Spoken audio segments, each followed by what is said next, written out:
हाँ जी, partnership deed और agreement 7th topic है पार्टनरशिप चैप्टर का। After an agreement between the partners partnership comes into existence. जो सारे पार्टनर्स के विचकार एक अग्रीमेंट हुंदा वा तां पार्टनरशिप फर्म एग्जिस्टेंस दे विच आउंदी आ, होंद दे विच आउंदी आ। The agreement may be in writing or not. Agreement लिखिया होया भी हो सकदा और बिना लिखिया होया भी हो सकदा। If the agreement is in writing it may help to avoid any possible disputes in future. पर जे अग्रीमेंट रिटन रूप दे विच होऊगा तां फ्यूचर दे विच कोई भी लड़ाई झगड़ा कोई भी डिस्प्यूट्स नहीं होणगे। When all the partners sign as a written agreement, then it is called partnership deed or as articles of partnership. जो सारे पार्टनर आपदे साइन कर देंगे ये उपर अग्रीमेंट के उपर तो इनू असीं पार्टनरशिप डीड बोलते हैं, ठीक है, जिन्होंने कोई पार्टनरशिप समझौता कह दें आप, या आर्टिकल्स ऑफ पार्टनरशिप भी बोलिया जाता। In countries like Britain, USA और India the agreement may be in writing or not। जबकि इंडिया दे विच या USA दे विच या ब्रिटेन दे विच जे पार्टनरशिप का एग्रीमेंट हो रहा तो वो लिखती रूप भी हो सकता या बोल के भी हो सकता भी हाँ असीं पार्टनर हाँ। Whereas in France and Italy it must be in writing. But कुछ इदां दे देश ने जिवें फ्रांस हो गया, इटली हो गया, इन्हां दे विच लिखती रूप दे विच ही हुंदा वा, ठीक है। नैक्सट हैगे ने the main contents of a partnership deed. हुण एक पार्टनरशिप डीड दे विच किहड़े-किहड़े कंटेंट या की लिखिया होया हो सकदा। फस्ट है name of the firm, firm का नेम लिखिया हुंदा। सैकेंड है द टाइप और nature of the business which will be carried on by the firm. ਇਹਦੇ ਵਿੱਚ नेचर लिखी होंगी है, टाइप लिखा होंगे बिजनेस का भी किस तरह का जोड़ा बिजनेस है ये फर्म कैरी ऑन करूगी। नैक्सट है name addresses and other information of the partners. जिन्ने भी पार्टनर ने उन्होंने नेम उन्होंने एड्रैस की है या होर उन्होंने बारे इनफॉर्मेशन उत्ते लिखी होंगी है। नैक्सट है duration of partnership if it has any period. मतलब जो कोई टाइम पीरियड फिक्स करके पार्टनरशिप खोली है 5 साल 10 साल या 4 साल तो वो उपर मैंशन होनी चाहिए टाइम पीरियड भी वह, ठीक है, ड्यूरेशन। नैक्सट है capital contribution by each partner. कल्ले कल्ले पार्टनर द्वारा कितना पैसा इन्वैसट किया गया वो भी लिखा होगा। The maximum withdrawals allowed to a partner and interest thereon. हुण एक पार्टनर बिजनेस के विचों कितना का पैसा विदड्रॉ कर सकता कढ़ा कढ़ सकता वा तो उपर कितना इंटरस्ट होगा, ठीक है, ये चीज़ होगी। नैक्सट है profit sharing ratio between the partners. Profit sharing मतलब हम जो मान लो जिन्ना भी प्रॉफिट हो रहा उन्होंने आप 100% मान के चलीए तो किहड़े पार्टनर ने किन्ने परसेंट प्रॉफिट लैना।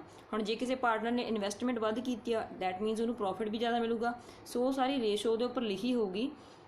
नैक्सट है सैलरी और commission et cetera payable to the partner.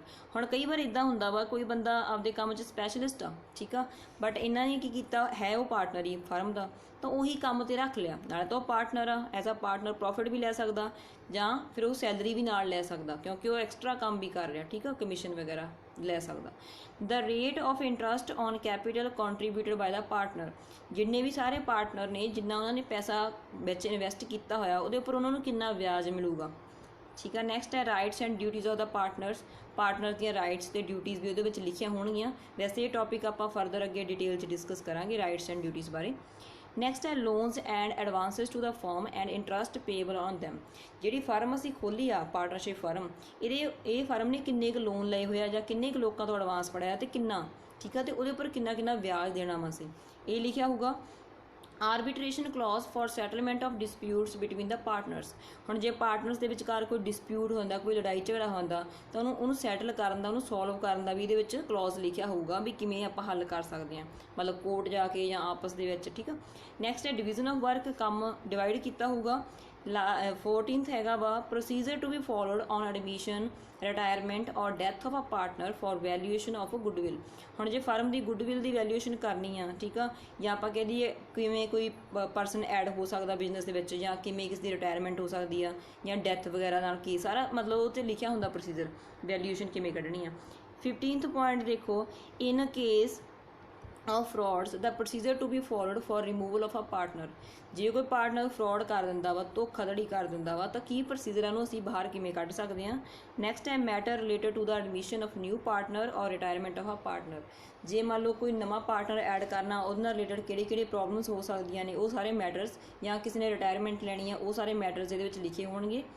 Next हैगा maintenance of books of accounts, ठीक है, अकाउंट्स वगैरह नूं सारे नूं मेनटेन करके रखना वो लिखिया होगा। ਲਾਸਟ ਹੈਗਾ procedure to be followed for dissolution of the firm. ਜਦੋਂ ਫਰਮ ਬੰਦ ਹੋਊਗੀ ਤਾਂ ਕਿਹੜਾ ਪ੍ਰੋਸੀਜਰ ਫੋਲੋ ਕਰਨਾ ਹੈ, ਠੀਕ ਆ। ਸੋ ਇਹ ਸਾਰੀਆਂ ਚੀਜ਼ਾਂ ਹੋ ਗਈਆਂ। ਲਾਸਟ ਟੌਪਿਕ ਦੇਖੋ, ਲਾਸਟ ਪੈਰੇ ਦੇ ਵਿੱਚ ਇਹਨਾਂ ਨੇ ਇਹ ਲਿਖਿਆ the above list is not complete. ਹੁਣ ਜੇ ਇਹ 18 ਪੁਆਇੰਟ ਨੇ, ਠੀਕ ਆ, ਇਹ ਪੂਰੀ ਹਜੇ ਕੰਪਲੀਟ ਲਿਸਟ ਨਹੀਂ ਹੈਗੀ। Because in spite of this there is a list of various items to be included in the partnership deed. ਇਸ ਤੋਂ ਇਲਾਵਾ ਵੀ ਬਹੁਤ ਸਾਰੀਆਂ ਆਈਟਮਸ ਨੇ, ਬਹੁਤ ਸਾਰੇ ਪੁਆਇੰਟਸ ਨੇ ਜਿਹੜੇ ਪਾਰਟਨਰਸ਼ਿਪ ਡੀਡ ਦੇ ਵਿੱਚ ਲਿਖੇ ਜਾ ਸਕਦੇ ਨੇ। In case partnership deed does not specify some matters, the provisions of partnership act will be applied automatically। ਕਈ ਵਾਰ ਕੀ ਹੁੰਦਾ, ਪਾਰਟਨਰਸ਼ਿਪ ਡੀਡ ਦੇ ਵਿੱਚ ਉਹ ਚੀਜ਼ਾਂ ਲਿਖੀਆਂ ਹੀ ਨਹੀਂ ਹੁੰਦੀਆਂ, ਉਹ ਮੈਟਰਸ ਲਿਖੇ ਨਹੀਂ ਹੁੰਦੇ, ਤਾਂ ਉਹ ਫਿਰ ਕੀ ਕੀਤਾ ਜਾ ਸਕਦਾ, ਜਿਹੜਾ ਪਾਰਟਨਰਸ਼ਿਪ ਐਕਟ ਬਣਿਆ ਹੋਇਆ ਇੰਡੀਆ ਦੇ ਵਿੱਚ, ਜਿਹੜੀਆਂ ਉਹਦੇ 'ਚ ਪ੍ਰੋਵੀਜ਼ਨਸ ਨੇ, ਉਹਦੇ 'ਚ ਰੂਲ ਲਿਖੇ ਹੋਇਆ, ਫਿਰ ਉਹੀ ਫੋਲੋ ਕੀਤੇ ਜਾਂਦੇ ਆ, ਠੀਕ ਆ।